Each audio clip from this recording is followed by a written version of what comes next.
Economy is in the back, dear. Keep moving.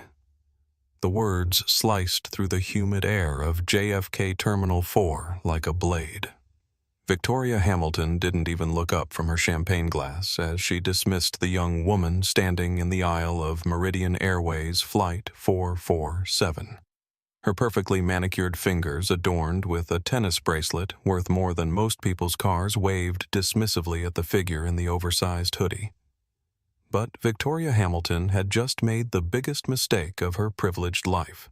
She had no idea that the girl she was brushing off like an annoying fly owned the very airline they were sitting in.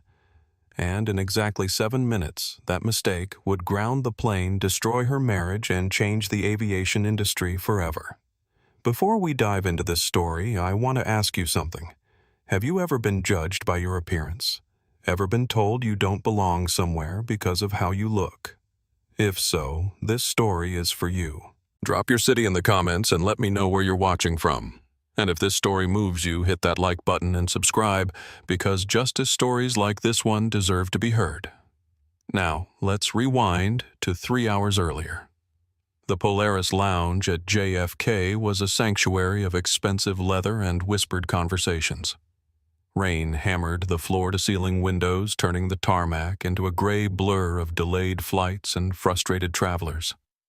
Inside, however, the world was warm, quiet, and smelled of espresso and entitlement.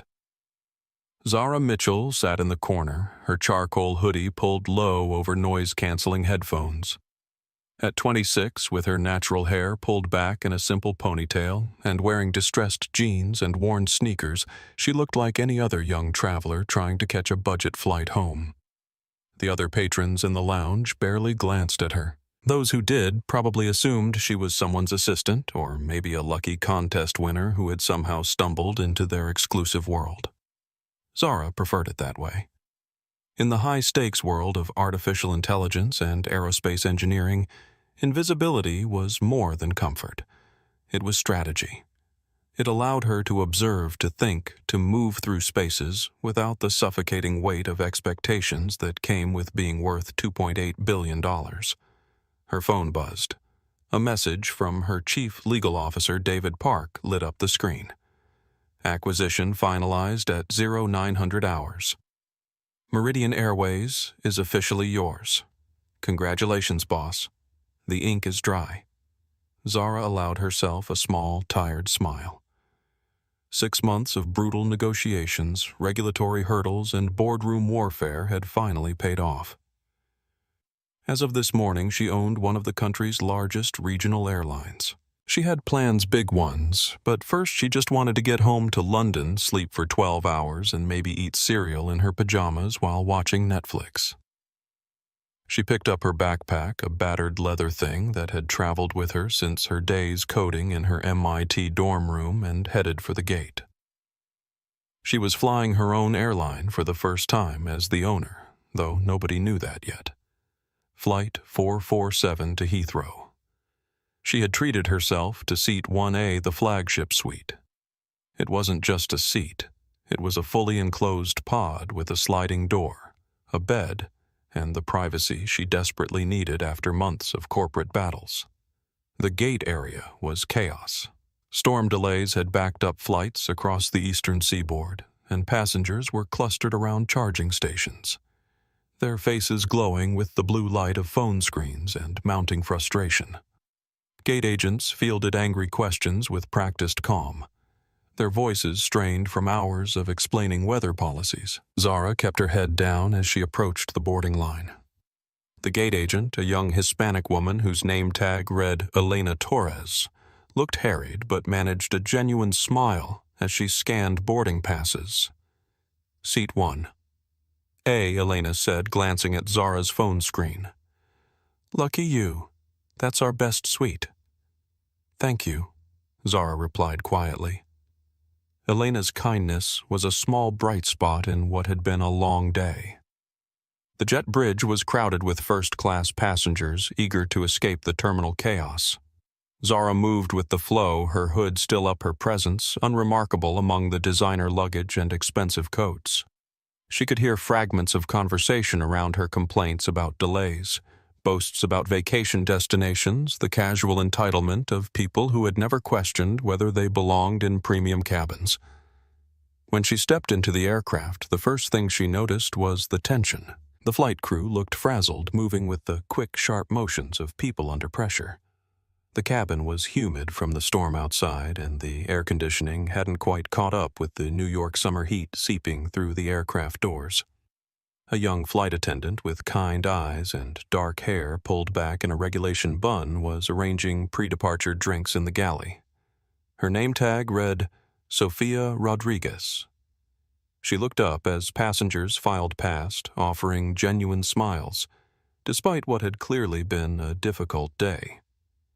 Zara caught her eye for a moment and saw something there, an intelligence and awareness that suggested Sophia saw more than most people gave her credit for. Zara made her way toward the front of the cabin, clutching her boarding pass. Seat 1A. Just a few more steps and she could close the sliding door, shut out the world, and finally relax. But when she reached row 1, she stopped dead. The sliding door to Suite 1A was open, and inside a woman was already settled. She looked to be in her late 50s, with a stiff blonde bob that defied both gravity and humidity. Her Chanel jacket was pristine white. Her jewelry caught the cabin light, and she was sipping champagne from crystal stemware like she owned the place. Next to her, taking up the massive legroom space of the suite, were 3 large Louis Vuitton carry-on bags and a small white dog in a rhinestone-studded carrier. The dog was yapping constantly, a high-pitched sound that cut through the ambient noise of boarding passengers. Zara blinked confused. She checked her phone screen again. Meridian Airways Flight 447, Seat 1A. She definitely had the right seat. "Excuse me," Zara said softly, leaning into the suite. Her voice was calm, respectful. "I think there might be a mistake." Victoria Hamilton looked up from her iPad with the expression of someone deeply annoyed by an interruption. Her ice blue eyes, heavily lined with makeup, scanned Zara from head to toe. She took in the hoodie, the jeans, the worn sneakers. A look of pure distaste crossed her face. "Economy is in the back, dear. Keep moving. You're blocking the aisle." The words hung in the air like a slap. Several passengers in nearby seats looked up from their phones and magazines. The businessman in 2B lowered his Wall Street Journal slightly, his eyebrows raised. A woman with a camera around her neck in 1F paused her photo, editing her finger hovering over her laptop trackpad. Zara took a breath, keeping her voice steady. "I think there's been a misunderstanding. This is my seat, Seat 1A. She held up her phone, the boarding pass clearly visible on the screen. Victoria Hamilton finally looked directly at Zara, and what she saw there was not confusion or uncertainty. It was authority, quiet and unshakable. For just a moment, something flickered across Victoria's face. Not recognition, but a tiny crack in her certainty. Then her husband's voice echoed in her memory. From their conversation that morning, the Hamilton name opens doors. "Victoria, don't let anyone forget that." The crack sealed itself with reinforced arrogance. "Don't be ridiculous." Victoria scoffed, her voice loud enough to carry throughout the first-class cabin. "This is a $5,000 suite. Look at me then. Look at you. Does it seem like I'm in the wrong seat, or does it seem like you're lost?" Sofia Rodriguez looked up from the galley, her hands pausing over the champagne bottles.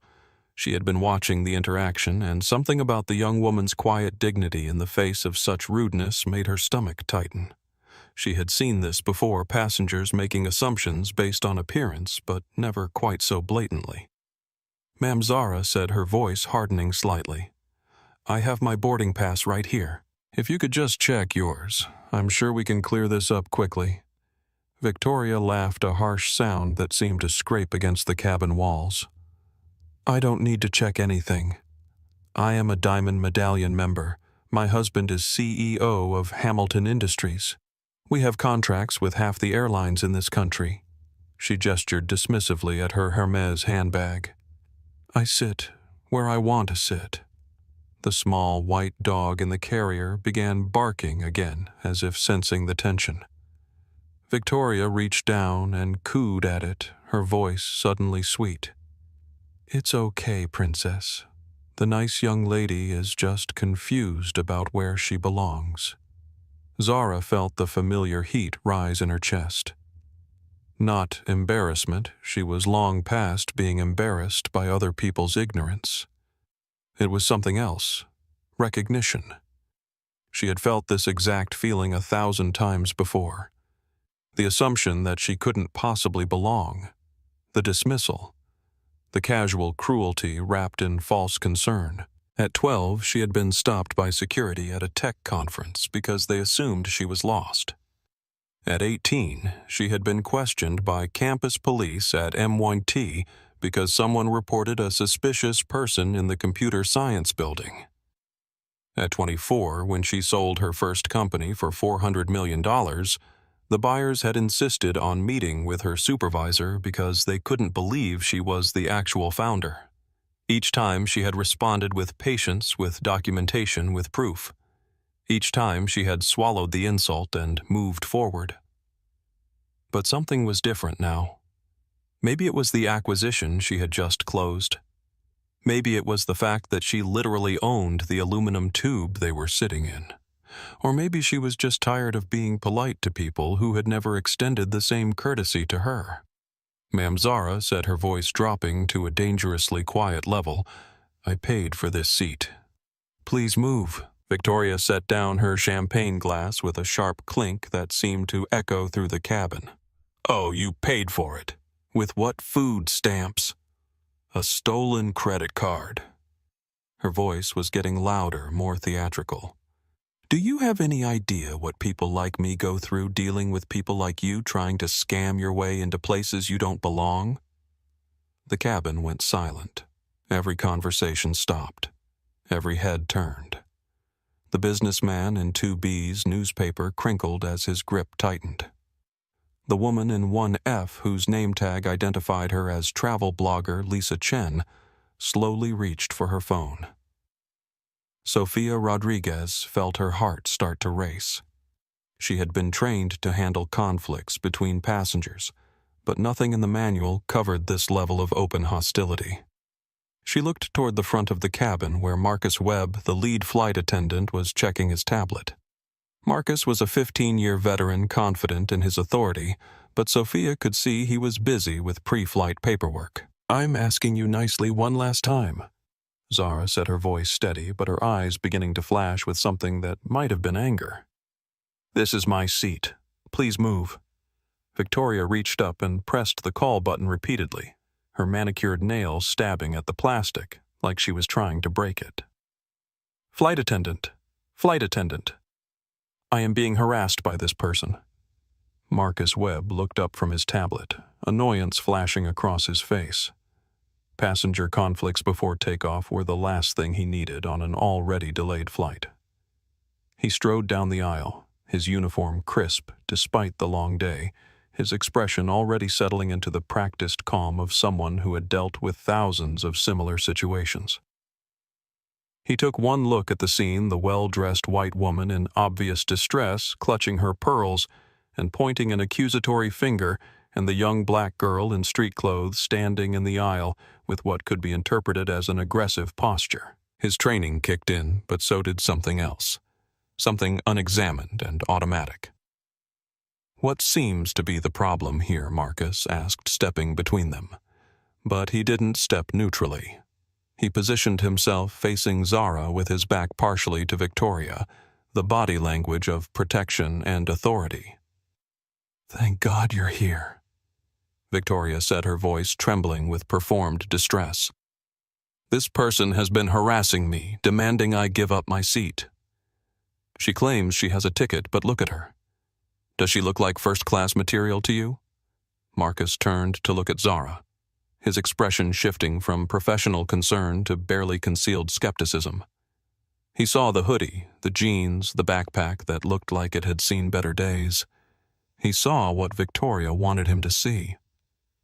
"Miss," he said, his tone shifting from neutral to patronizing, Could I see your boarding pass, please?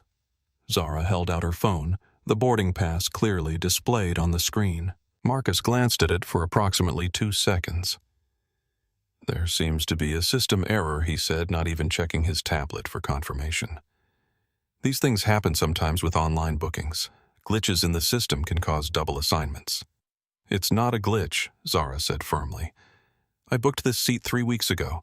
The confirmation is in my email. Marcus sighed, the sound of a busy professional who didn't have time for complications. Ma'am, Mrs. Hamilton is one of our most valued customers. She's already settled and has been very patient. I'm sure we can find you something comparable in Economy Plus. I'll even throw in a meal voucher. Sofia Rodriguez, still watching from the galley, felt her stomach drop. She knew the passenger manifest. She had checked it during boarding preparation. There was no double booking. Seat 1A was assigned to Z. Mitchell and Mrs. Hamilton's name appeared nowhere on the list. She started to step forward, but Marcus was still talking. You want me to move to economy? Zara said, so she can keep a seat that isn't hers. I'm trying to be reasonable here, Marcus replied, his patience clearly wearing thin. Mrs. Hamilton has platinum status with us. She flies first class regularly. This is obviously some kind of booking error, and the simplest solution is to accommodate our frequent flyer. Victoria smiled triumphantly. Exactly. Some people just need to learn their place. The words hit the cabin like a physical blow. Even the businessman in 2B sucked in a sharp breath. Lisa Chen's phone was now recording, though she held it low and discreet. Zara stared at Victoria Hamilton for a long moment. Then she stared at Marcus Webb, seeing him clearly for the first time. Not as a customer service professional, but as a gatekeeper. Someone who had made a decision about who belonged and who didn't, based on nothing more than appearance and assumption. My place, Zara repeated slowly. That's right, Victoria said, emboldened by Marcus's support. Your place is back there with the other economy passengers. This section is for people who can actually afford to be here. Something shifted in Zara's posture. Not anger, something colder, something more dangerous. You know what she said quietly. You're absolutely right about one thing. Everyone should know their place.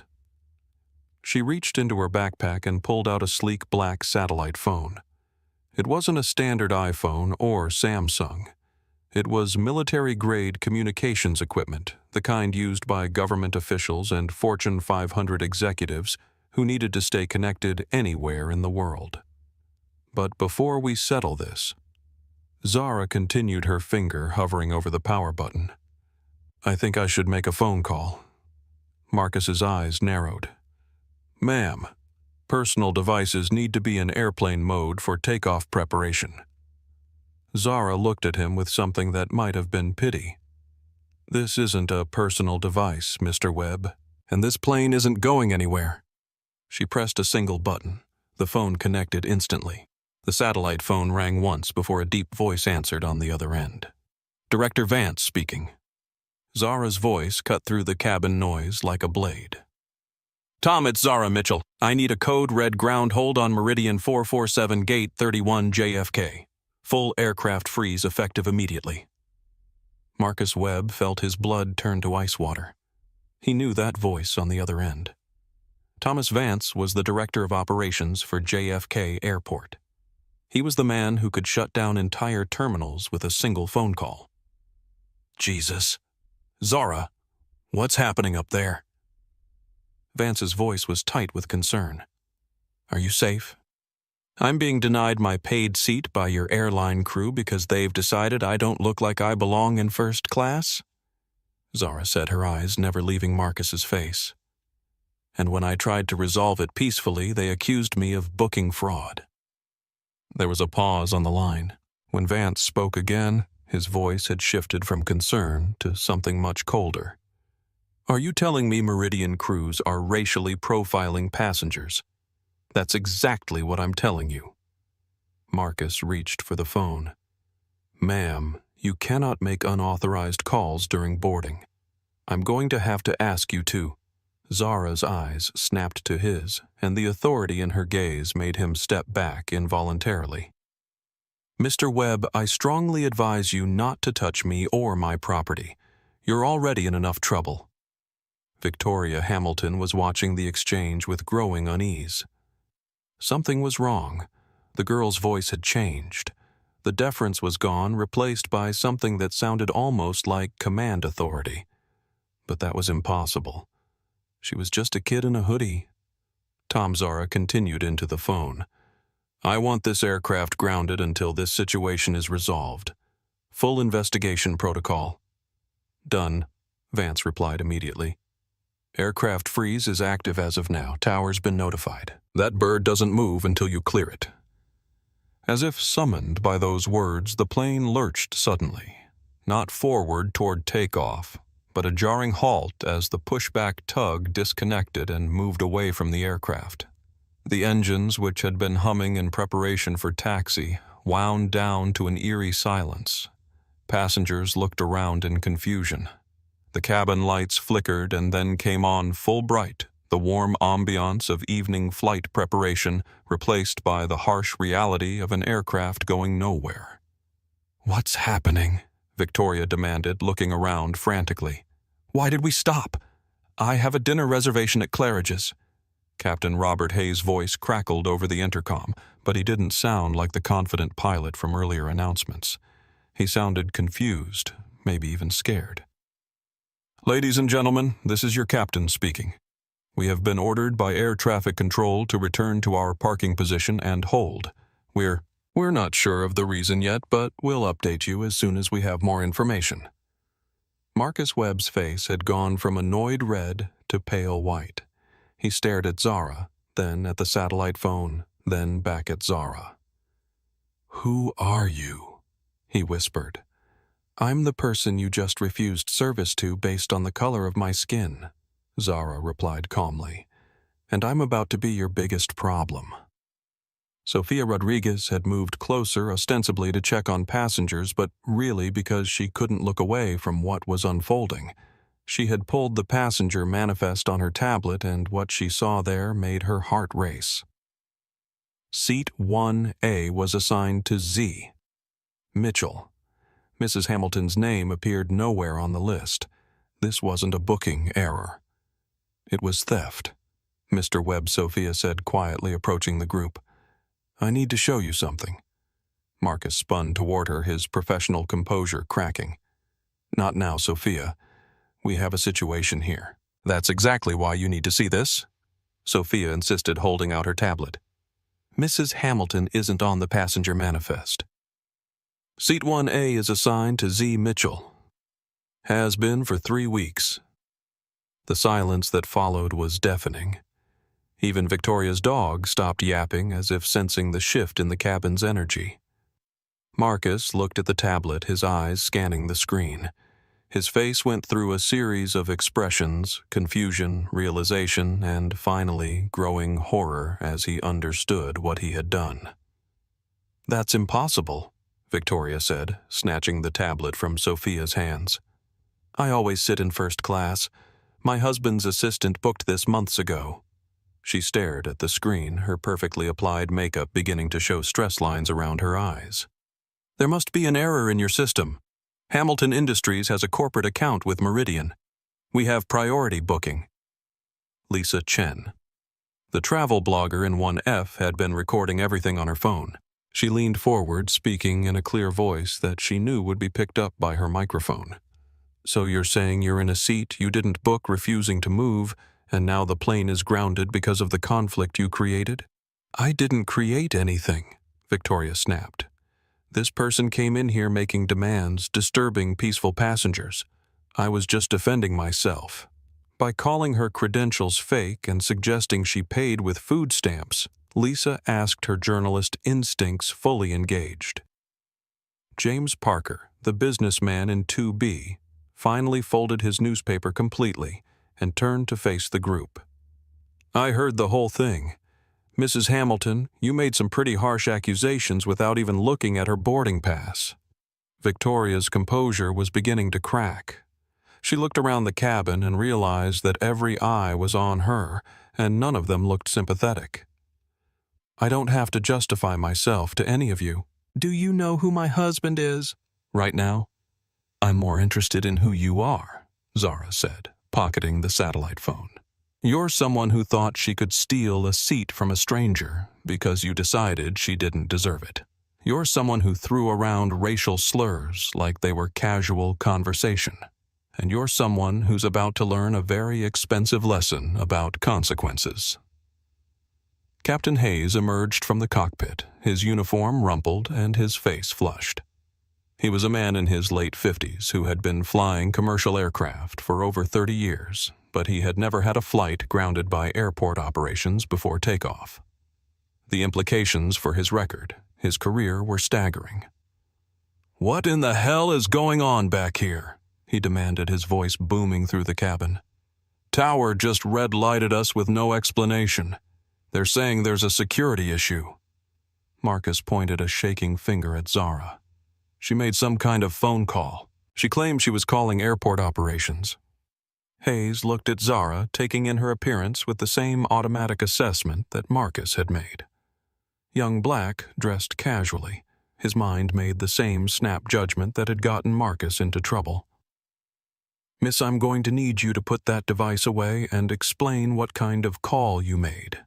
If you've made threats against this aircraft—" "Captain Hayes," Zara interrupted, her voice carrying a tone of authority that made him stop mid-sentence.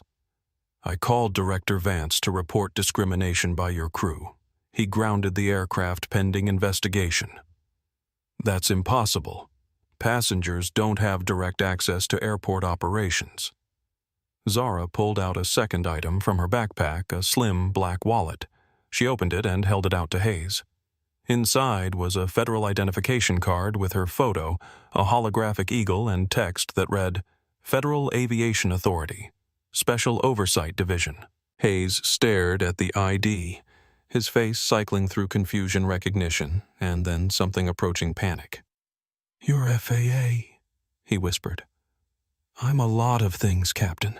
But right now I'm a passenger who's been denied service based on racial profiling, and I'm documenting everything for federal review." Sofia Rodriguez felt a mixture of vindication and terror wash over her.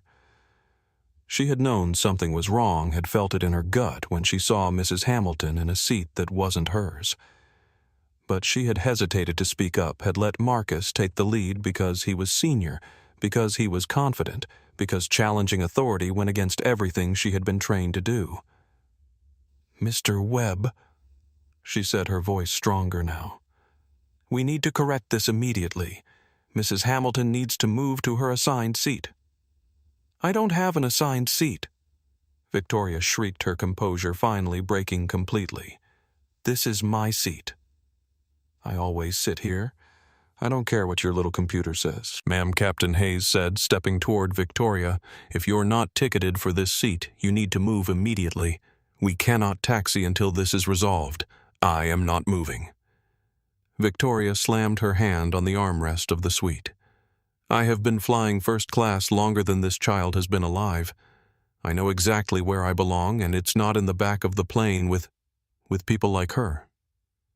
The words hung in the air like a toxic cloud.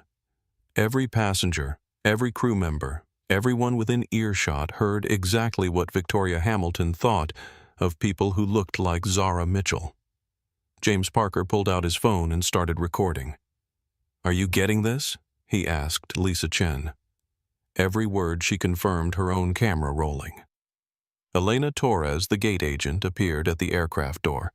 She had been monitoring the situation from the jet bridge and had received orders from operations to board and assess the situation. "Excuse me?" she called out, stepping into the cabin. "I'm Elena Torres from Gate Operations. I've been asked to verify passenger seating assignments." She approached the group tablet in hand, her professional smile masking what Zara could see was genuine concern. "Mrs. Hamilton, could I see your boarding pass, please?"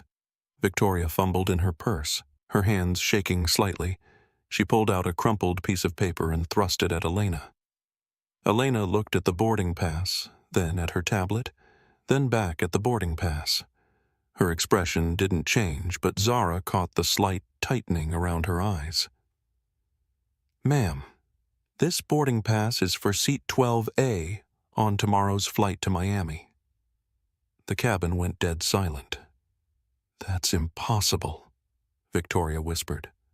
Elena turned the boarding pass around so everyone could see it. The date was clearly printed the next day. The destination, Miami International Airport.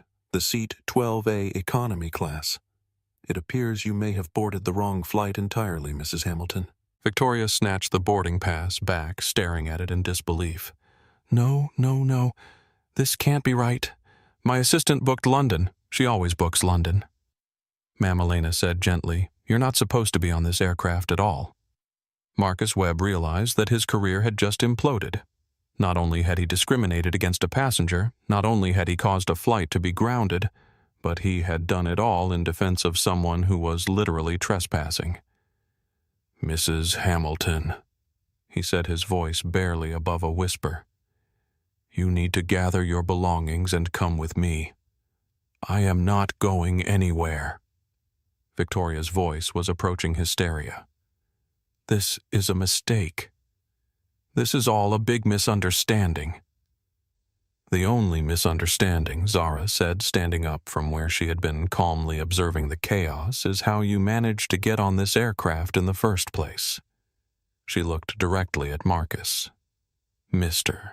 Webb, I want to know exactly how a passenger with no valid ticket, no boarding pass for this flight, and no legitimate claim to any seat on this aircraft was allowed to board and then defended by your crew when challenged."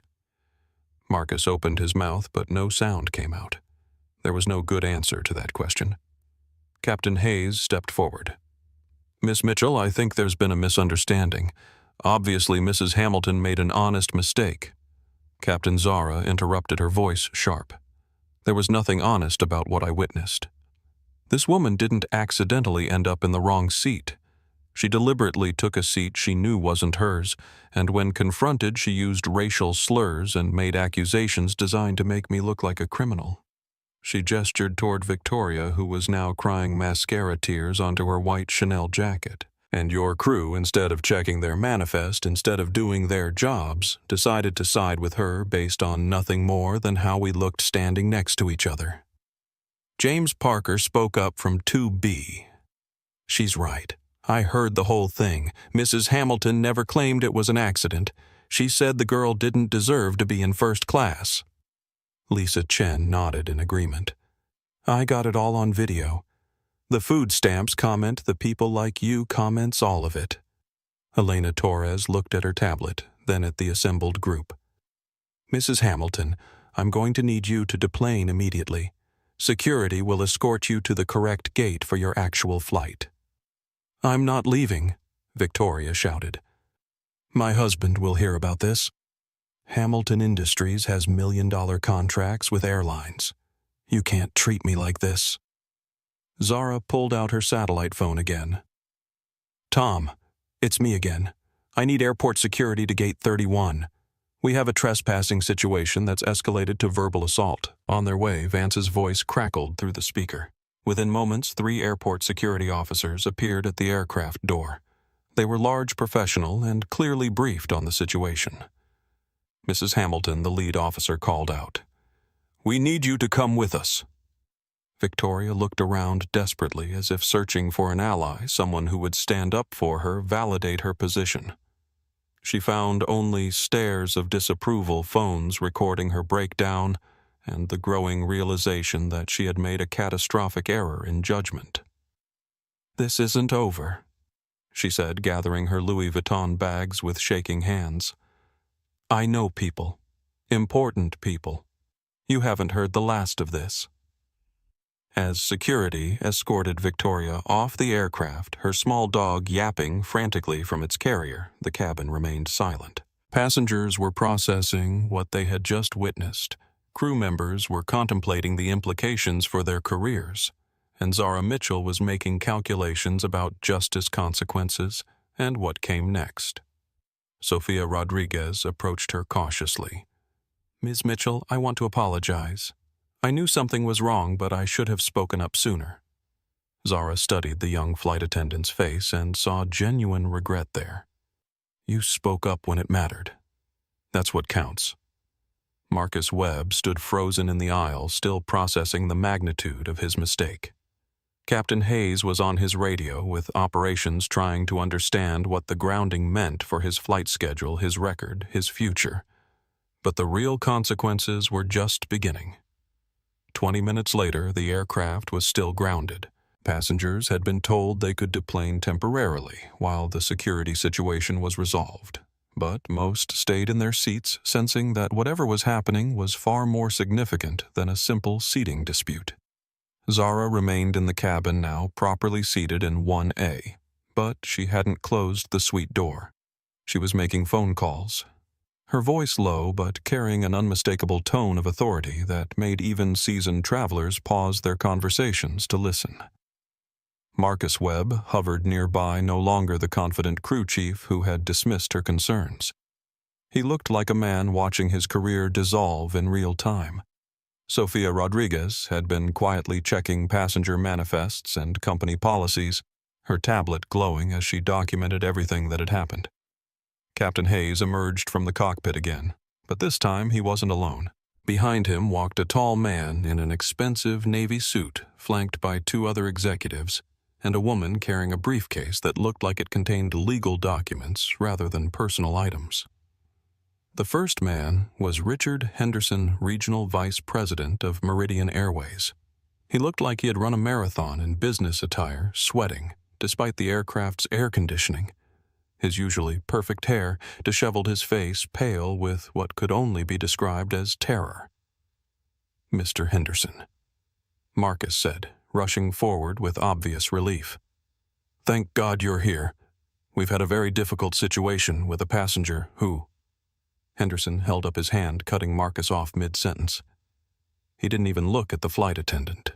His eyes were locked on Zara, who had ended her phone call and was watching the group approach with calm interest. To the shock of every person on that aircraft, Regional Vice President Henderson walked directly to seat 1A and bowed his head. "Ms. Mitchell," Henderson said, his voice trembling with what sounded like genuine fear. "I came as soon as I got the call. I am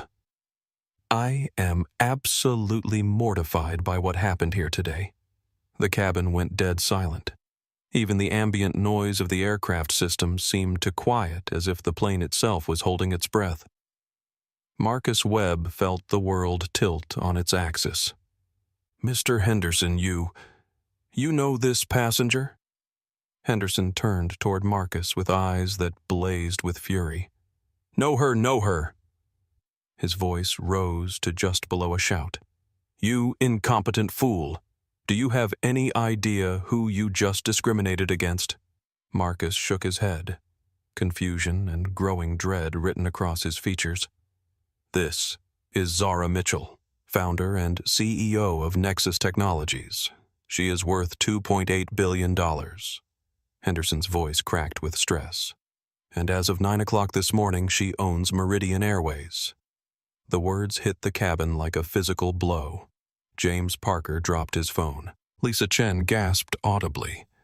Sofia Rodriguez felt her knees go weak and grabbed the nearest seat back for support.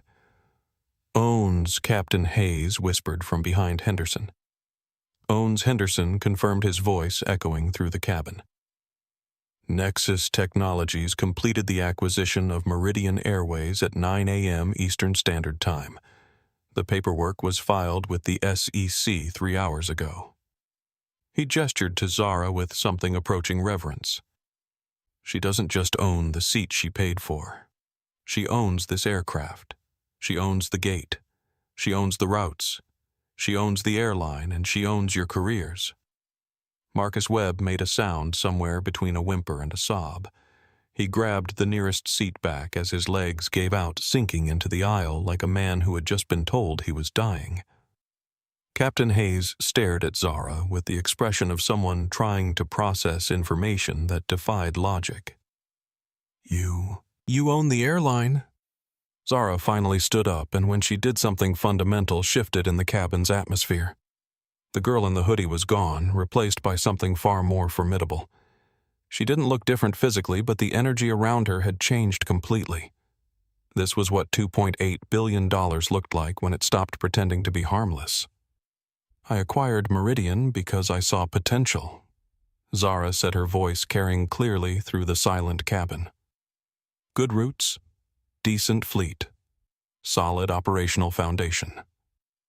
But I had been hearing rumors about the corporate culture, about how certain passengers were treated versus others. She looked directly at Marcus Webb, who was still half collapsed in the aisle. I decided to fly incognito today to see if those rumors were true. I wanted to experience how my new employees treated a young black woman traveling alone. The implications hit the cabin like a wave. This hadn't been an accident or a coincidence. It had been a test, and Marcus Webb had failed it spectacularly. You set us up. Marcus whispered, his voice barely audible. No, Mr. Webb. Zara replied, her voice sharp as a blade. I gave you an opportunity to do the right thing. You chose to discriminate. You chose to lie about glitches rather than check your manifest. You chose to defend someone who was literally trespassing because you decided she looked more deserving than I did. She turned to Captain Hayes. And you, Captain, made the same choice. When presented with a conflict between passengers, you automatically sided with the white woman in designer clothes against the black woman in casual wear. You didn't ask questions, didn't check facts, didn't do your job as commander of this aircraft. Captain Hayes opened his mouth to protest, but Zara continued. Even worse, when I identified myself as FAA oversight. Your first instinct was to assume I was lying or making threats. It never occurred to you that maybe, just maybe, you should listen instead of making assumptions. Henderson cleared his throat nervously. Ms. Mitchell, what can we do to address this situation? How can we make this right? Zara walked slowly down the aisle, her presence commanding attention from every passenger and crew member. She stopped in front of Marcus Webb, who looked up at her from where he sat, collapsed on the aircraft floor. Mr. Webb, how long have you been with Meridian? 15 years, he whispered. And in those 15 years, how many times would you say you've made seating decisions based on how passengers looked rather than what their ticket said? Marcus couldn't answer. The question hung in the air like an indictment. Sophia Rodriguez stepped forward, her tablet in hand. Ms. Mitchell, I've been reviewing our passenger incident reports for the last 6 months. There's a pattern. She held out the tablet, her voice growing stronger as she spoke. 17 complaints about seating issues or service quality, all filed by minority passengers. 16 of those complaints were marked as resolved without any follow-up documentation. No witness statements, no crew interviews, no policy reviews. Zara took the tablet and scrolled through the data. Her expression grew colder with each entry. Passengers complained about being questioned about ticket validity, asked to provide additional identification, being denied upgrades they had purchased, being seated in broken seats when functioning ones were available. She looked up at Henderson, and every single one of these complaints was buried. Henderson's face went from pale to green. Ms. Mitchell, I had no knowledge of these patterns. If I had known, you should have known. Zara cut him off. This is your region. These are your crews. This is happening under your watch, which means either you're incompetent or you're complicit. James Parker stood up in his seat. I want to say something, if I may. Zara nodded toward him. I fly a lot for business. At least twice a month, different airlines. I've seen situations like this before, but I've never seen anyone handle it the way you did. He looked around the cabin. Most people would have just taken the economy seat and complained later, or gotten angry and made a scene. But you didn't do either of those things. He pulled out his phone. I've been live streaming this whole situation on LinkedIn. Business travelers need to see this. We need to know which airlines actually practice what they preach about customer service. Lisa Chen nodded enthusiastically. I've got it all documented too. This is going to be the lead story on my travel blog. 20 million readers are going to know exactly what happened here today. Zara smiled for the first time since boarding the aircraft. Not a happy smile, but something sharper. Something that suggested the real consequences were just beginning. Mr. Henderson, I'm going to make some personnel changes effective immediately. Henderson nodded frantically. Of course, Ms. Mitchell. Whatever you think is appropriate. Marcus Webb is terminated. Gross misconduct, discriminatory behavior, and filing false reports. He'll be escorted off the aircraft and banned from all Meridian properties. Marcus made a choking sound but didn't protest. There was nothing to protest. Captain Hayes is relieved of duty pending a full investigation into his handling of this incident. He'll be replaced for this flight and subject to retraining if he wants to continue flying for this company. Hayes removed his captain's hat and placed it on the nearest seat back, his 30-year career in commercial aviation effectively over. Sophia Rodriguez is promoted to lead flight attendant for this flight with a permanent promotion pending performance review. Sophia stared at Zara in shock. Ma'am, I don't know what to say. Say you'll help me rebuild this company the right way. Elena Torres, who had been standing quietly near the aircraft door, cleared her throat. Ms. Mitchell, what about Mrs. Hamilton? She's in airport security holding right now. Zara's expression hardened. Mrs. Hamilton committed criminal trespass, verbal assault, and disrupted federal transportation. I want full charges filed. But more than that, I want her husband to understand that his wife's behavior has consequences beyond just her own legal troubles. She pulled out her satellite phone and dialed a number from memory. Legal Department. This is Zara Mitchell. I need you to review all contracts between Nexus Technologies and Hamilton Industries immediately. Yes, all of them. Catering, logistics, ground services, everything. The cabin listened in fascination as Zara conducted business at 30,000 feet, though they were still very much on the ground. I want termination clauses invoked for breach of conduct standards. Mrs. Hamilton's behavior today violated our corporate ethics requirements, and her husband's company needs to understand that we don't do business with organizations that enable discrimination. She paused, listening to the response. No, I don't care if it's a $50 million contract. Character matters more than revenue. When she hung up, Henderson looked like he might faint. Ms. Mitchell, Hamilton Industries is one of our major suppliers. If we lose their catering contract, we'll find suppliers who understand that treating people with dignity isn't negotiable, Zara replied. There are plenty of companies that can deliver meals without the side of racism. James Parker started clapping slowly at first, then with growing enthusiasm. Other passengers joined in the sound of applause filling the cabin as people realized they were witnessing something unprecedented in commercial aviation. But Zara wasn't finished. Mr. Henderson effective immediately. Meridian Airways is implementing a zero-tolerance policy for discrimination of any kind. Every crew member will undergo bias training. Every passenger complaint will be investigated by an independent third party. And every single employee, from gate agents to pilots to executives, will be subject to random evaluations. She looked around the cabin, making eye contact with passengers who had witnessed the entire ordeal. I'm also establishing a passenger bill of rights.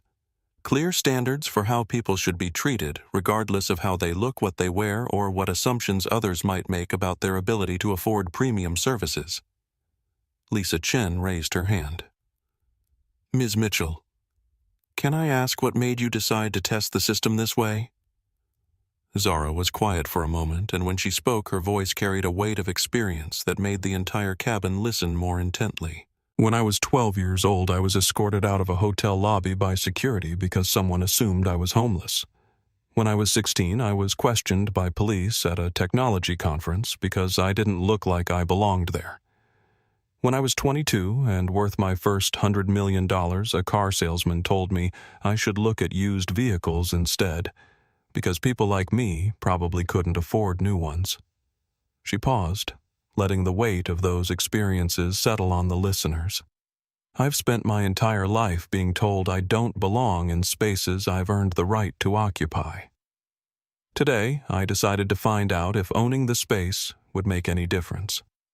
Marcus Webb, who was being helped to his feet by one of Henderson's assistants, looked at Zara with something that might have been regret. "I'm sorry," he whispered. "I didn't know." "That's exactly the problem, Mr. Webb," Zara replied. "You didn't know, but you made assumptions anyway. You treated me like a criminal because my clothes didn't meet your standards for first-class passengers. You defended someone who was literally stealing a seat because she looked like what you thought wealth should look like." She stepped closer to him, her voice dropping but somehow becoming more powerful.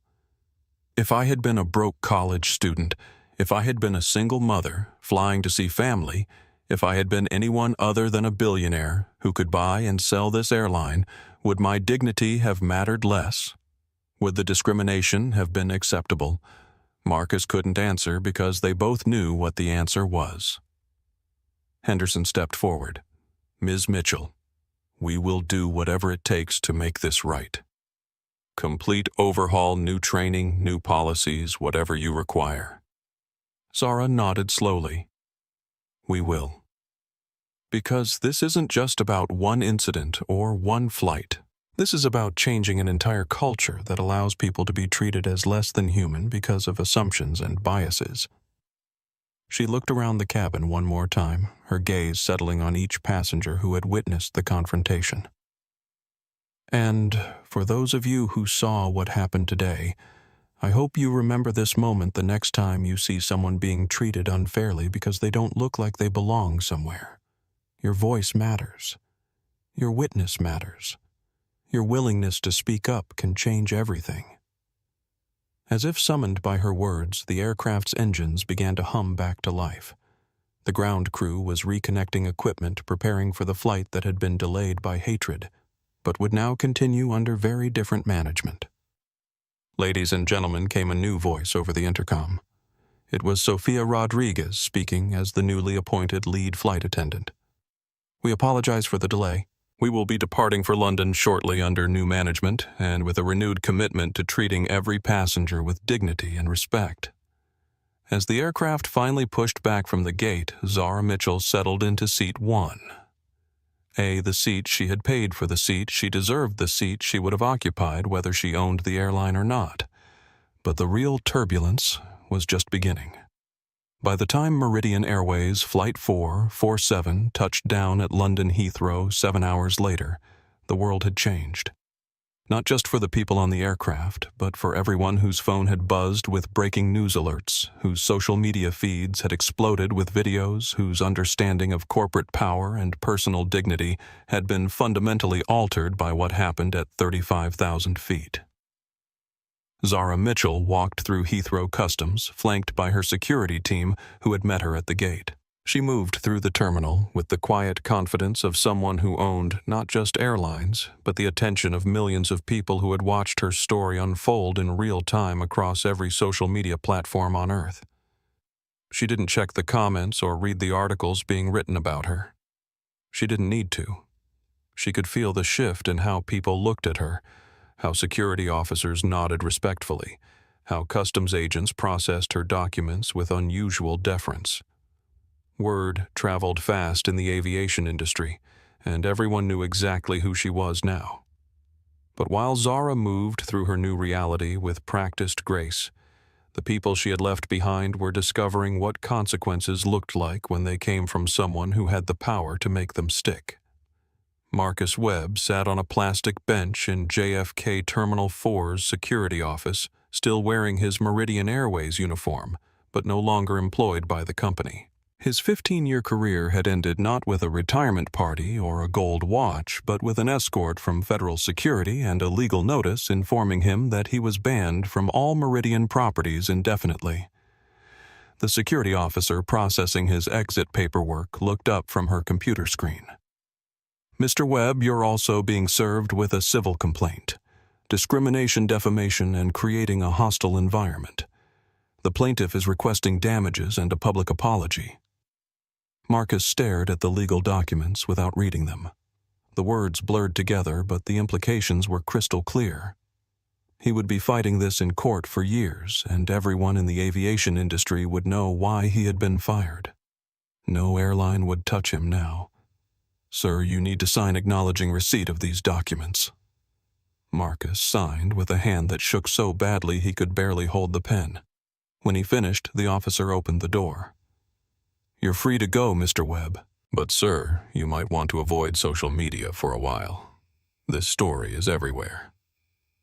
Marcus walked out of the security office into the terminal and immediately understood what the officer meant. Every screen, every phone, every conversation seemed to be about Flight 447. He saw his own face on a CNN news banner with the caption, "Meridian Flight Attendant Fired for Discrimination." He pulled out his phone and immediately wished he hadn't. Hundreds of notifications, thousands of messages. His name was trending on Twitter, and not in a good way. The hashtag Marcus Webb was attached to videos of his confrontation with Zara, and the comments were brutal. "Racist flight attendant gets what he deserves. This is why I don't fly. They treat us like criminals for existing while black. Imagine being so blinded by prejudice that you discriminate against your own boss." Marcus turned off his phone and walked toward the exit, but everywhere he looked, people were watching. Some were subtle about it, glancing over their devices. Others were more direct, pointing and whispering. A few were recording him, adding to the digital documentation of his downfall. Outside the terminal, Marcus's wife Carol was waiting in their Honda Civic, her face streaked with tears. She had been fielding phone calls from reporters for the past 3 hours, learning about her husband's termination from news broadcasts rather than from him. "Marcus," she said as he got into the car, "what happened? The news is saying you discriminated against a billionaire, that you're being sued, that we might lose the house." Marcus couldn't answer. He couldn't explain how a routine day at work had turned into career suicide, how a simple seating dispute had revealed something ugly in himself that he hadn't even known was there.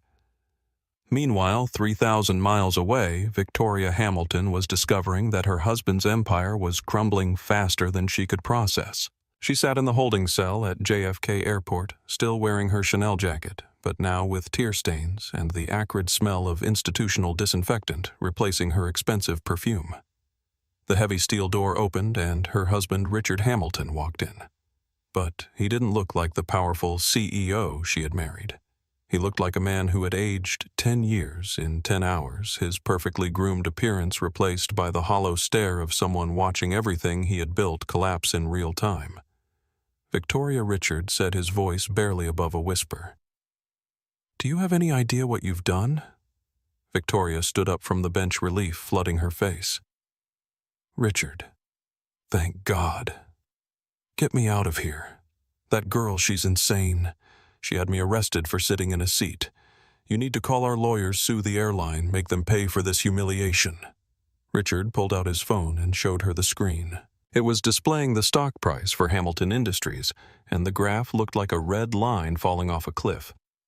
"Our stock has dropped 40% since the video went viral." Richard said, his voice hollow. "That girl you assaulted is Zara Mitchell. She's worth nearly $3 billion, and she just bought the airline you were flying on." Victoria stared at the phone screen, the numbers not quite registering. She owns the airline. She owns a lot more than that." Richard continued, his voice growing harder. "She owns our future. Nexus Technologies just canceled every contract we had with them. $50 million in catering services gone. Our logistics deal with their subsidiary companies terminated. Our ground services contract at 3 major airports voided for breach of ethics clauses." The color drained from Victoria's face. But we have other clients." Richard laughed, a bitter sound that echoed off the concrete walls of the holding cell. "Had other clients. Past tense. Delta just called to reassess our partnership after seeing the video. United wants to review our corporate values alignment. American Airlines is conducting an emergency audit of vendor relationships. He showed her another screen on his phone, this one displaying news articles about Hamilton Industries. The headlines were devastating. Hamilton Industries stock plummets. After CEO's wife caught in racist incident. Corporate ethics under fire. When executive families become liability. The $50 million seat. How one woman's prejudice destroyed a business empire. Victoria. Richard continued, his voice breaking slightly. 24 hours ago.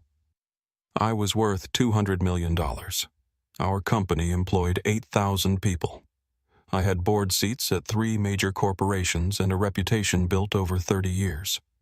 He sat down on the bench across from her, putting his head in his hands. Now our stock is in free fall. Our clients are abandoning us, and our employees are going to start getting laid off Monday morning. All because you couldn't sit in economy class without throwing a tantrum. Victoria sank back onto the bench, the magnitude of the situation finally beginning to penetrate. It was just a seat, she whispered. No, Richard said, looking up at her with eyes full of pain and anger. It was never about the seat. It was about what you think you deserve versus what you think other people deserve. It was about how you see black women, how you talk to them, how you treat them, when you think no one important is watching. He stood up and pulled a manila envelope from his jacket pocket. What's that? Victoria asked, though some part of her already knew. Divorce papers, Richard said simply. I filed them an hour ago. Victoria's world tilted on its axis. You can't be serious. I'm your wife. You were my wife. Now you're a liability I can't afford. Richard's voice was cold, businesslike, the same tone he used in boardroom meetings when making difficult decisions. I'm salvaging what assets I can before you drag me down with you. He turned toward the door, then paused. The house is being sold. The cars are being repossessed. The club memberships, the charity board positions, the social connections, all of it is gone. You destroyed in one day what took me a lifetime to build. As Richard walked out of the holding cell, Victoria Hamilton was left alone with the echoing reality of her new life. No husband, no home, no social standing, no future that looked anything like the past she had taken for granted. But the consequences rippled far beyond the personal destruction of the people directly involved. In corporate boardrooms across the country, executives were having emergency meetings about social media policies, diversity training, and customer service protocols. At American Airlines headquarters in Fort Worth, Texas, the senior leadership team had been in conference calls since the story broke. We need to audit every passenger complaint from the last 2 years, the chief customer experience officer was saying. If we have similar patterns to what happened at Meridian, we need to address them before someone makes us famous for the wrong reasons. The CEO nodded grimly. Schedule mandatory bias training for all customer-facing employees. And I want our diversity and inclusion team to do mystery passenger evaluations on random flights. Similar conversations were happening at Delta United Southwest and every other major carrier. The aviation industry had been forced to confront an uncomfortable truth about how passengers were treated based on appearance, and the fear of becoming the next viral discrimination story was driving rapid policy changes. At the FAA headquarters in Washington, D.C., officials were reviewing federal regulations about passenger rights and airline responsibilities. Zara Mitchell's identification as an FAA oversight officer had added a federal dimension to the incident that made it impossible to dismiss as a simple customer service issue. We need to issue new guidance on passenger profiling, the deputy administrator was telling his staff. And we need to make it clear that discriminatory treatment of passengers can result in federal civil rights violations. Back in London, Zara was in her Nexus Technologies office fielding calls from reporters, government officials, and business leaders who wanted to understand what had happened and what it meant for their own organizations. Miss Mitchell, her assistant, said you have congressional representatives requesting meetings about airline passenger rights legislation. The Secretary of Transportation wants to discuss industry oversight changes, and you have interview requests from every major news network. Zara looked out the window at the London skyline, processing the magnitude of what had been set in motion by a single flight. Schedule the congressional meetings, she said. This isn't just about one airline or one incident. This is about changing how an entire industry thinks about customer service and human dignity. Her phone buzzed with a text from Sophia Rodriguez, who was back in New York preparing for her first shift as a lead flight attendant. Miss Mitchell, I wanted you to know that 3 more crew members have come forward with stories about being pressured to make seating decisions based on passenger appearance. We're documenting everything for the investigation. Zara smiled. The courage to speak up was contagious, and people who had been silent about discrimination were finding their voices. But there was one more call she needed to make. She dialed a number from memory, and when it was answered, she heard the familiar voice of her mother, Dr. Angela Mitchell, a civil rights lawyer who had spent her career fighting discrimination in federal courts. Zara, honey, I've been watching the news. Are you okay? I'm fine, Mom. But I wanted to ask you something. How do you think Dad would have handled this? There was a pause on the other end of the line. Zara's father, Professor James Mitchell, had been an economics professor who taught about corporate responsibility and social justice before his death 5 years earlier. Your father always said that with great power comes the responsibility to use it for more than just personal gain, Dr. Mitchell replied. He would have been proud of how you handled this, but he would have asked you what comes next.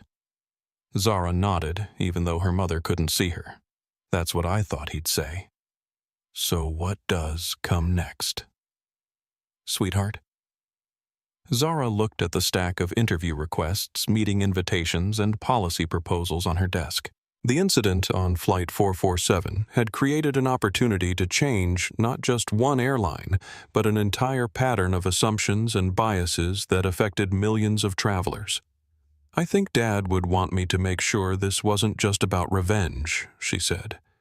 He'd want it to be about making things better for everyone who comes after me. Then that's what you'll do, her mother said simply. Because that's who we raised you to be. As Zara ended the call, she realized that the real work was just beginning. Destroying careers and businesses was easy when you had enough money and power. Building something better, something lasting, something that actually changed how people treated each other, that was the hard part. But it was also the part that would determine whether Flight 447 would be remembered as just another viral revenge story or as the beginning of something fundamentally different.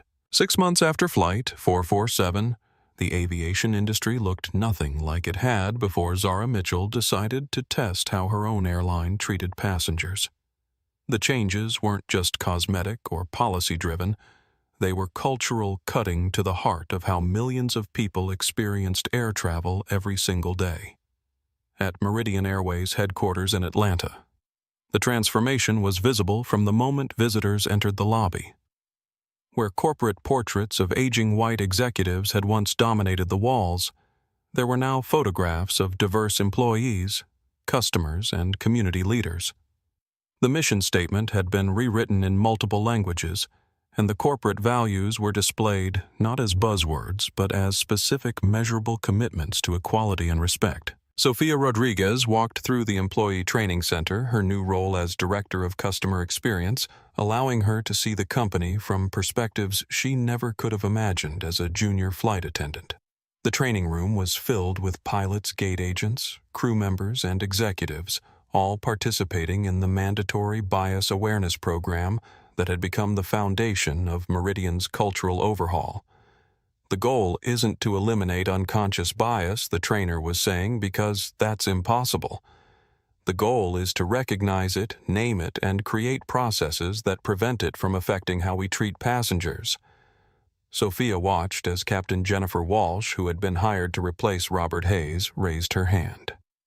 Can you give us a specific example of how this works in practice? The trainer clicked to the next slide, which showed a side-by-side comparison of two passengers, one well-dressed in business attire, the other in casual clothes with a backpack. Traditional training might tell you to be more attentive to the business traveler, because they're likely to be a frequent flyer or high-value customer. Our new approach asks different questions. Has either passenger violated any safety regulations? Are both tickets valid? Are both passengers being treated with equal respect? If the answers are yes, yes, and no, then we need to examine why. Elena Torres, who had been promoted to Senior Gate Operations Manager, nodded from the back of the room. I've seen this play out dozens of times since we implemented the new policies. Passengers who would have been questioned or challenged before are now being served the same way as everyone else, and our customer satisfaction scores have increased across all demographics. After the training session, Sophia walked through the departure gates at Atlanta's Hartsfield-Jackson Airport, observing operations with the trained eye of someone who understood both the old pattern and the new one. At Gate 17, she watched Elena checking in passengers for a flight to Los Angeles. A young black woman in ripped jeans and a university sweatshirt approached the counter, first-class boarding pass in hand. 6 months ago, Sophia knew this interaction might have gone very differently. There might have been extra verification requests, skeptical looks, or subtle indications that the passenger didn't belong in premium seating. Instead, Elena smiled warmly. "Good afternoon, Ms. Johnson. Seat 2, A to LAX. Would you like to pre-select your meal, or would you prefer to decide during the flight?" "I'll decide on board, thank you," the passenger replied. "Perfect. You'll be boarding in about 10 minutes with our first-class passengers. Is there anything else I can help you with today?" It was a simple interaction, the kind that happened thousands of times every day at airports around the world. But Sophia knew it represented something profound, a culture where passengers were judged by their tickets and treated with dignity, regardless of how those tickets looked next to their appearance. At Gate 23, she observed James Parker conducting one of his random passenger experience evaluations. As Meridian's Director of Transparency and Accountability, James traveled under different identities and appearance styles, documenting how employees treated passengers across various demographics. His reports had become legendary within the industry. Airlines that had initially dismissed Meridian's changes as publicity stunts were quietly implementing similar programs after James's evaluations revealed discrimination patterns at their own companies. Sophia James called out as he finished his evaluation. "I wanted to update you on the quarterly numbers. We're seeing a 93% improvement in passenger satisfaction among minority travelers, and our overall ratings have increased by 47%. More importantly, James had documented 17 instances where employees had intervened to prevent discrimination by other passengers, and 12 cases where crew members had proactively addressed bias before it could escalate. The culture is actually changing," Sophia said, reviewing the data on James's tablet. "People aren't just following rules, they're believing in them." Meanwhile, in Washington, D.C., the ripple effects of Flight 447 were being felt at the highest levels of government. The House Transportation Committee was holding hearings on passenger rights legislation, and Zara Mitchell had been called to testify about discrimination in commercial aviation. Committee Chairman David Rodriguez gavelled the hearing to order, and the gallery was packed with reporters, civil rights advocates, and industry representatives. "Ms. Mitchell, Chairman Rodriguez, began your experience on Meridian Airways Flight 447 has sparked a national conversation about how passengers are treated in commercial aviation. Can you tell us what you believe needs to change at the federal level?" Zara, dressed in a navy blue business suit and speaking with the quiet authority that had made her a billionaire before age 30, leaned forward to the microphone. "Chairman Rodriguez, the issue isn't that discrimination in air travel is widespread, though it certainly exists. The issue is that when it does occur, there are no meaningful consequences and no structured way to address patterns of bias." She clicked a remote, and a presentation appeared on screens throughout the hearing room. Since the Flight 447 incident, my team has documented over 400 cases of discriminatory treatment by airline employees across multiple carriers.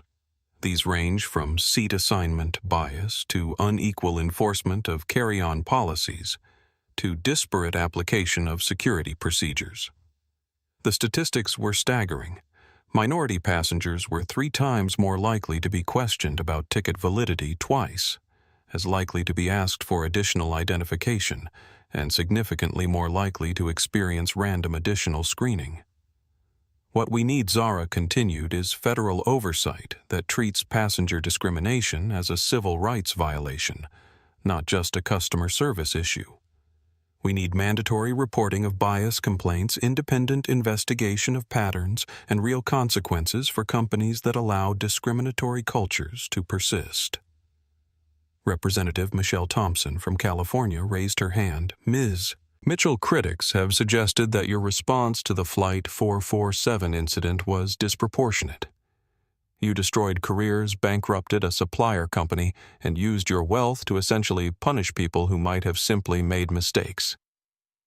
How do you respond to that? The gallery fell silent, waiting for Zara's response. This was the question that had been following her for months, the criticism that her actions had been vindictive rather than constructive. Representative Thompson: I understand that perspective and I've given it serious consideration, Zara replied. But I would ask you to consider this. How many Marcus Webbs are still working in customer service positions today, making the same assumptions, treating passengers the same way, because they've never faced meaningful consequences for discriminatory behavior? She paused, letting the question settle. How many Victoria Hamiltons are out there right now, confident that their social status gives them the right to treat service workers and fellow passengers as less than human? How many companies like Hamilton Industries have built their culture around the assumption that discrimination is acceptable, as long as it's not explicitly stated as policy? Zara leaned back in her chair, her voice softening but remaining clear. I didn't destroy Marcus Webb's career. His choices did. I didn't bankrupt Hamilton Industries. Victoria Hamilton's behavior did. I didn't create a crisis for the aviation industry. I revealed a crisis that was already there, affecting millions of passengers who didn't have the resources or platform to fight back. Representative Thompson nodded slowly. And what about the employees who lost their jobs when Hamilton Industries collapsed? The innocent people who suffered because of their boss's actions. That's exactly why change needs to happen at the policy level, not just the individual level, Zara responded. Nexus Technologies hired 230 former Hamilton Industries employees when we terminated their contracts. We couldn't save everyone, but we tried to protect people who were caught in the crossfire of their leadership's failures. She pulled up another slide showing employment data. Since implementing our new vendor standards, we've partnered with 12 companies that have diverse ownership and demonstrated commitments to equity.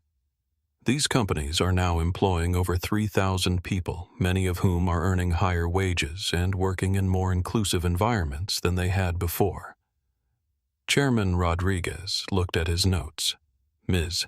Mitchell, what would you say to people who argue that your actions were about revenge rather than justice? Zara was quiet for a moment, and when she spoke, her voice carried the weight of personal experience that made everyone in the room listen more carefully. Mr. Chairman, I've been discriminated against my entire life. In hotels, restaurants, stores, schools, conference rooms, and countless other places. Each time I had a choice, accept it and move on, or fight back and face the consequences. She looked around the room, making eye contact with representatives, reporters, and advocates. For most of my life, I chose to accept it because I didn't have the power to create change. But when I found myself in a position where I did have that power, I had to decide what kind of person I wanted to be and what kind of world I wanted to help create. Her voice grew stronger. If using my resources to ensure that Marcus Webb never again discriminates against passengers is revenge, then I accept that label. If bankrupting companies that enable and profit from discrimination is vindictive, then I'll be vindictive. because the alternative is allowing patterns to continue harming people who don't have billionaire resources to protect themselves. The hearing continued for 3 more hours, with representatives asking detailed questions about airline policies, federal oversight mechanisms, and enforcement strategies. But Zara's core message remained consistent. Accountability wasn't about punishment. It was about prevention. When the hearing ended, Zara was approached by Representative Maria Santos from Texas, a Latina congresswoman who had been taking detailed notes throughout the testimony. "Ms. Mitchell, I wanted to thank you for what you've done. My daughter is a college student who travels frequently, and she's told me stories about how she's treated at airports that would break your heart. Since the changes at Meridian and the industry response to your actions, she says flying has become a completely different experience." Representative Santos paused, her voice becoming more personal. "But I also wanted to ask you something. What happens when the news cycle moves on and people stop paying attention? How do you ensure that these changes last?" Zara smiled, and for the first time during the hearing, she looked genuinely hopeful rather than grimly determined. "Representative Santos, that's exactly why I'm here today. Individual actions can create moments of change, but lasting transformation requires institutional support. That's why I'm advocating for federal passenger rights legislation, industry oversight, and accountability mechanisms that don't depend on having a billionaire customer who can fight back." She pulled out her phone and showed Representative Santos an app icon. "We're also launching a technology solution. This is the Dignity app, a platform where passengers can report discriminatory treatment in real time with video documentation, witness verification, and automatic forwarding to relevant authorities. It creates a permanent record that can't be buried or dismissed." Representative Santos examined the app interface, which was clean, simple, and designed for use in stressful situations. "It's free, available in 12 languages, and designed to work even in areas with poor cell service," Zara explained. "Users can document incidents as they happen, rate their treatment across multiple dimensions, and track whether their complaints lead to meaningful responses." "This could be revolutionary," Representative Santos said. "How do you prevent false reports or misuse?" "The same way we prevent discrimination," Zara replied. "Transparency, accountability, and consequences for abuse. Every report is reviewed by trained evaluators, cross-referenced with other data, and subject to investigation if patterns emerge." As representatives and advocates gathered around to learn more about the Dignity app, Zara realized that Flight 447 had become something much larger than a personal confrontation or even a corporate transformation. It had become a catalyst for reimagining how institutions could be held accountable for the way they treated people. But the real test of lasting change wasn't happening in Washington hearing rooms or corporate boardrooms. It was happening every day at airports around the country in interactions between employees and passengers who might never make headlines but whose dignity mattered just as much. 1 year after Flight 447, Zara Mitchell found herself back at JFK Terminal 4, but everything was different. She walked through the departure lounge wearing a tailored charcoal gray suit, her natural hair styled professionally, accompanied by her usual security detail and assistant. But this wasn't a business trip or a surprise inspection. This was personal. Today marked the first anniversary of the incident that had changed not just her life, but the lives of millions of travelers who would never know her name. She had returned to JFK not for revenge or confrontation, but to see something she had never quite believed would be possible, genuine lasting change. At Gate 31, the same gate where Flight 447 had been grounded, Sofia Rodriguez was conducting the pre-boarding process for the London flight. As Director of Customer Experience, she no longer worked individual flights, but she had requested this assignment specifically because of its significance. Zara watched from a distance as Sofia interacted with passengers. A young black man in athletic wear presented his first-class ticket, and Sofia's response was immediate and warm. Welcome aboard, Mr. Jackson. Seat 2. A is one of our best suites. Is this your first time flying with us? An elderly Latina woman approached with a wheelchair, and Sophia crouched down to eye level for their conversation. Mrs. Gutierrez, we have your aisle seat ready, and I've noted your meal preference. Let me know if you need anything during the flight. Each interaction was characterized by the same genuine respect and attention regardless of the passenger's appearance, age, or apparent socioeconomic status. Zara felt something she hadn't expected, pride mixed with grief. Pride in what had been accomplished, grief for all the people who had been mistreated before these changes took place. Mrs. Mitchell Zara turned to find Elena Torres approaching, now wearing the uniform of a senior operations manager, but carrying the same warm smile that had made her stand out during the original incident. Elena, it's good to see you. How are things? Different. Elena replied honestly. Better, but different. We have passengers who still expect preferential treatment based on their appearance, and we have employees who are still learning to check their assumptions. But the culture has fundamentally shifted. She gestured toward the gate area where a diverse group of passengers waited to board.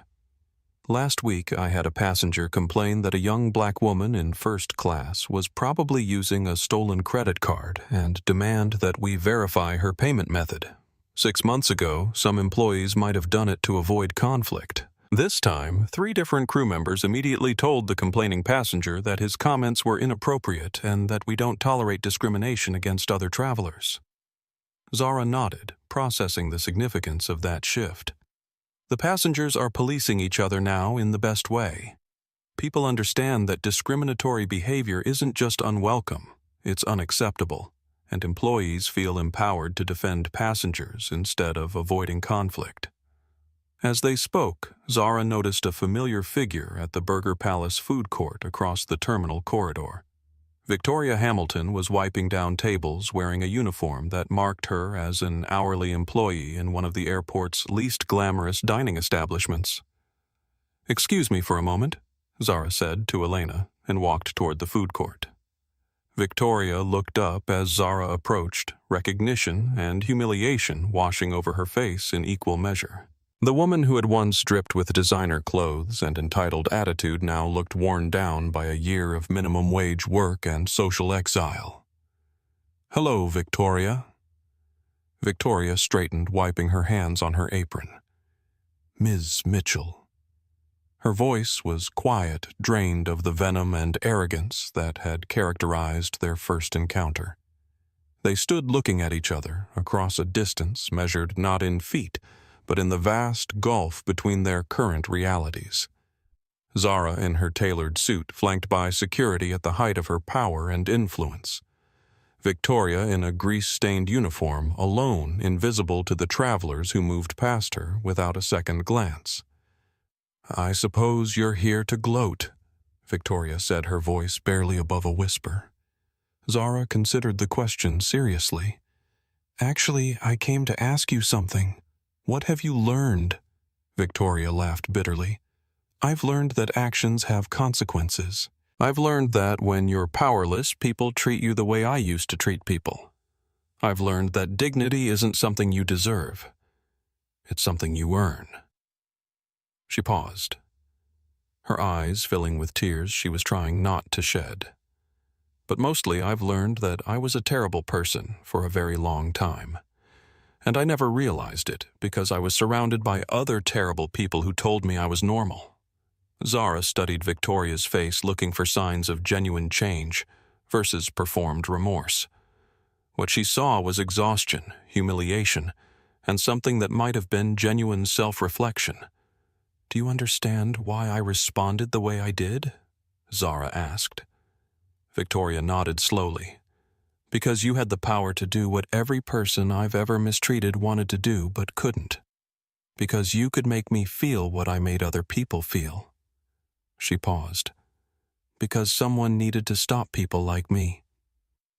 Zara reached into her purse and pulled out a business card. But it wasn't her business card. It was for a nonprofit organization called Second Chances, which provided job training and placement services for people seeking to rebuild their lives. Victoria, I didn't come here to humiliate you further. I came to offer you something. Victoria took the card with shaking hands, reading the information through eyes blurred with tears. Second Chances provides training for people who want to work in customer service, hospitality, or social services.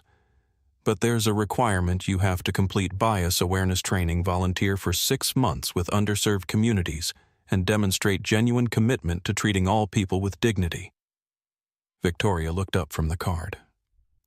Why would you do this for me? Because the goal was never to destroy you, Zara replied.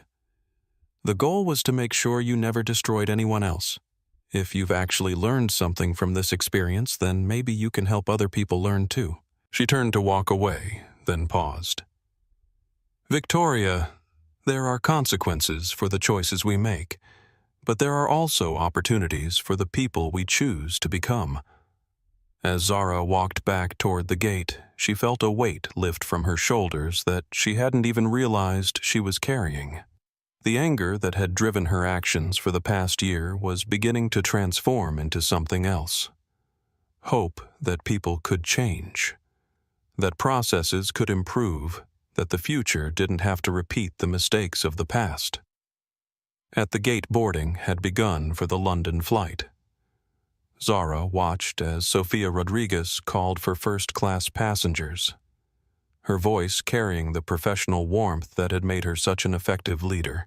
At this time, we'd like to invite our first-class passengers to board. Please have your boarding pass and identification ready.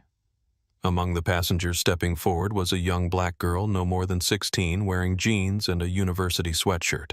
She moved with quiet confidence, her boarding pass held ready, her posture suggesting she belonged exactly where she was. Zara watched as Sophia checked the girl's pass and smiled warmly. Welcome aboard, Miss Williams, seat 1A. Is this your first time flying with us? Yes, ma'am, the girl replied politely. Well, you've chosen a great seat. If you need anything during the flight, just let us know. We want to make sure you have an excellent experience. As the girl walked down the jet bridge toward the aircraft, Zara felt tears prick at her eyes. That interaction, simple and respectful, represented everything she had been fighting for. A young black woman treated with dignity, not because of what she could afford to pay for consequences, but because dignity should be the baseline of human interaction. Ms. Mitchell, Sophia approached, having noticed Zara's emotional response. Are you all right? I'm perfect, Zara replied and meant it. That girl, Miss Williams, she's flying to London for a summer program at Cambridge University. First time traveling alone internationally. Sophia smiled. She'll love it. We've made sure she has everything she needs for the flight. 2 years ago, do you think she would have been treated the same way Sophia was? Quiet for a moment, considering the question honestly. I'd like to think so, but probably not. She might have been questioned more thoroughly, treated with more suspicion, made to feel like she had to prove she belonged in first class. She paused, watching other passengers board the flight. The difference now isn't just policies or training, though those helped. The difference is that we've changed how employees think about their role. We're not gatekeepers deciding who deserves good treatment. We're professionals providing excellent service to everyone who comes through our door. James Parker approached, carrying his tablet and looking pleased with whatever data he had just collected. Zara, Sophia, you should see the latest passenger feedback scores. We're not just leading the industry in customer satisfaction, we're setting new records.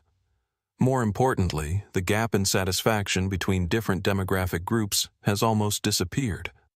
He showed them the tablet screen, which displayed charts and graphs representing passenger experiences across various categories. A year ago, white passengers rated their Meridian experience at an average of 7.2 out of 10, while black passengers averaged 4.8. Latino passengers were at 5.1, Asian passengers at 6.3. Those gaps represented real differences in how people were being treated. He scrolled to the current data. Now white passengers are at 8.9, black passengers at 8.7, Latino passengers at 8.8, Asian passengers at 8.6.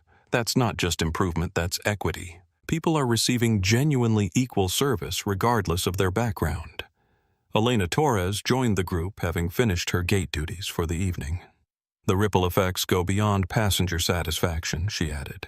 Employee retention is up 40%, safety incidents are down, and we're having trouble keeping up with job applications from people who want to work for a company that takes values seriously.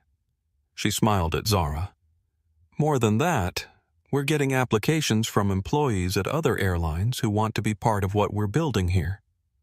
Zara looked around the terminal, watching the constant flow of travelers, each with their own stories, destinations, and reasons for being there. A year ago, some of those travelers would have been treated better than others based on assumptions about their background, their worthiness, their right to occupy premium spaces. Now, increasingly, they were all being treated as human beings deserving of respect.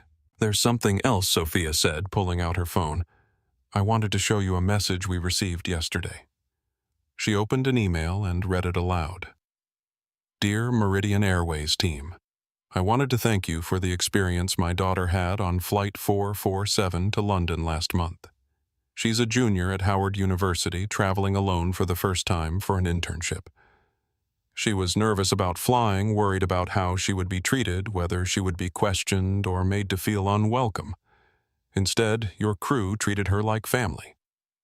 The flight attendant, Sophia, checked on her multiple times, made sure she was comfortable, and even gave her advice about London.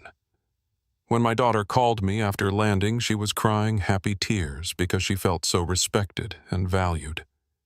You've restored my faith in air travel and reminded me that there are still companies that see customers as human beings first. Thank you for making my baby girl feel like she mattered." Sophia looked up from the phone. It's signed by Dr. Amelia Washington, and she included a photo of her daughter boarding the plane, smiling and confident in seat 2. A. Zara felt her throat tighten with emotion. This was why the confrontation on Flight 447 had been necessary, why the consequences had been proportional, why the changes had been worth the criticism and controversy. "You know what the best part is?" she asked the group. What Elena replied. "That girl, Dr. Washington's daughter, she'll never know that there was a time when she might have been treated differently. For her respectful service is just normal. She doesn't have to fight for dignity or prove she belongs anywhere. She can just be a young woman traveling to pursue her education." James nodded thoughtfully. "That's generational change. We didn't just fix a problem, we prevented it from becoming her problem." As the London flight pushed back from the gate, Zara Mitchell realized that her work wasn't finished. It would never be finished, because ensuring equal treatment and human dignity required constant vigilance, ongoing commitment, and the courage to confront patterns and behaviors that diminished people's humanity.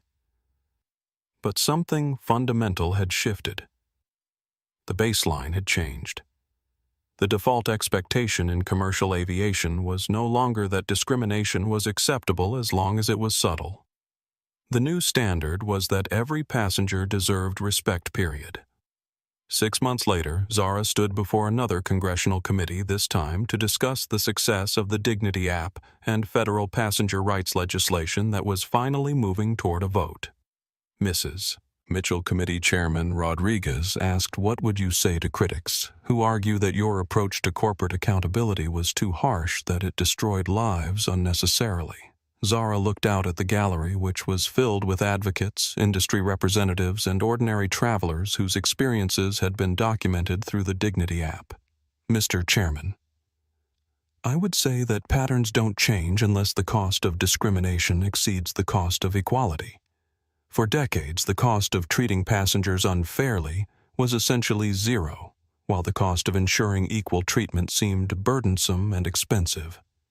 She clicked to a slide showing employment data from Meridian Airways. "What we discovered is that the opposite was true.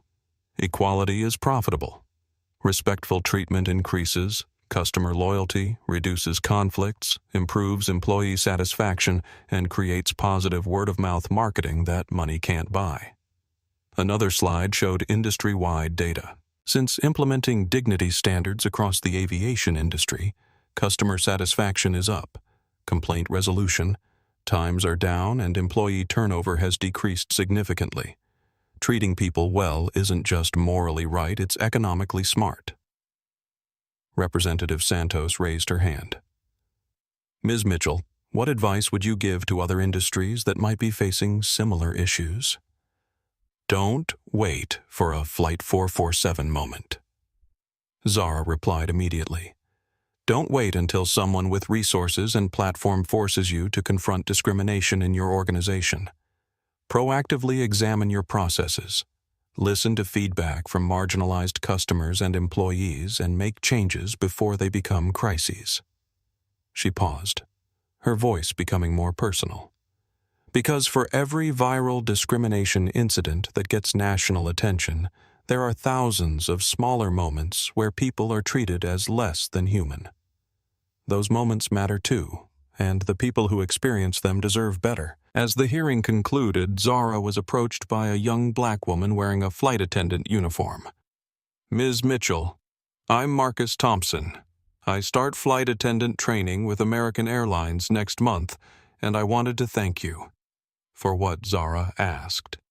For making it possible for me to pursue this career without worrying that I'll face the same discrimination my aunt experienced when she worked for airlines in the 1980s. She told me stories about how crew members were treated, how passengers talked to them, how the industry operated. Because of what you did, I get to enter this profession knowing that there are standards, protections, and consequences for people who don't treat others with respect. Zara smiled, shaking Marcus's hand. Marcus, you don't need to thank me. Just promise me that you'll treat every passenger the way you would want your family treated. I promise, Marcus replied. And Ms. Mitchell, I'll never forget that Flight 447 wasn't really about a seat. It was about human dignity.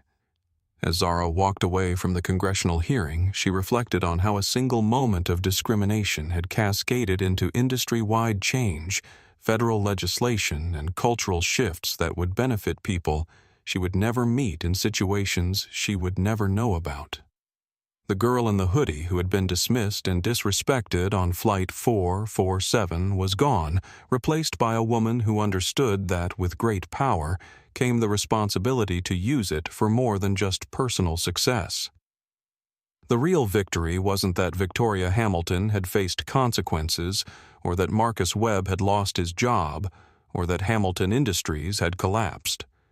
The real victory was that Miss Williams could fly to London without being questioned, that Marcus Thompson could start his career without fear of discrimination, and that millions of travelers would board planes knowing that their dignity would be protected regardless of how they looked or where they came from. Sometimes changing the world started with refusing to give up a seat you had paid for.